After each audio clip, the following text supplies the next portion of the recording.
Hello and welcome to InsideWi-Fi, Video 16. Rise of High-Performance Wi-Fi. The 802.11n or Wi-Fi 4. Wi-Fi isn't just one topic, it's a journey. Each video connects the dots, so if you missed the earlier ones, now's the perfect time to catch up and see the full picture. Only few realize that the Wi-Fi we rely on today traces back to one groundbreaking standard.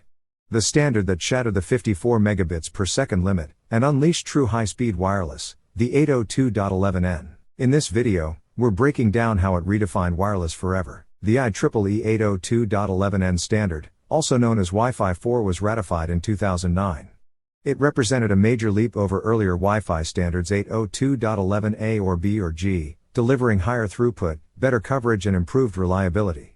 Wi-Fi 4 is often referred to as high throughput or HT. Key features of 802.11n. Multiple input, multiple output, MIMO. This is the most crucial innovation of 802.11n. MIMO uses multiple antennas on both the transmitter and receiver to improve data transfer rates. Instead of sending data serially from a single antenna, MIMO sends multiple streams of data simultaneously, a technique called spatial multiplexing. This allows for a much higher data throughput. Channel bonding. 802.11n can combine two adjacent 20 MHz channels to create a single 40 MHz channel. This effectively doubles the available bandwidth and in turn, doubles the data rate. This feature significantly boosts speeds for devices that support it. Higher data rates.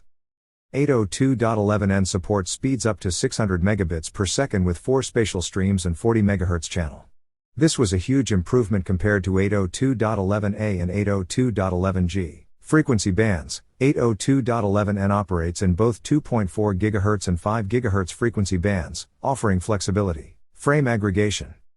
802.11n introduced frame aggregation to reduce the overhead associated with sending many small packets. This allows multiple data frames to be sent within a single transmission, leading to more efficient use of the airtime and higher overall throughput. Beamforming. This technique allows a router to focus the Wi-Fi signal in a specific direction towards a client device rather than broadcasting it equally in all directions. This improves signal strength and reliability for a given device, extending the range and stability of the connection.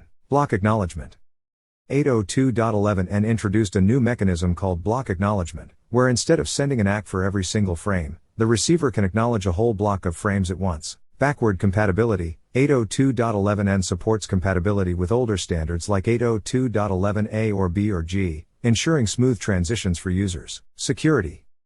802.11n adopted WPA2 as a mandatory security standard, while also supporting WPA and WPA2 Enterprise for enhanced authentication. Although WEP was retained for backward compatibility, it was widely recognized as insecure and deprecated. Have you ever wondered how the 600 megabits per second is achieved technically in Wi-Fi? Please subscribe and stay connected for my next video, Wi-Fi breaking the 54 megabits per second barrier. Hope you enjoyed this video. Every like and comment you leave inspires me to bring you even better Wi-Fi content.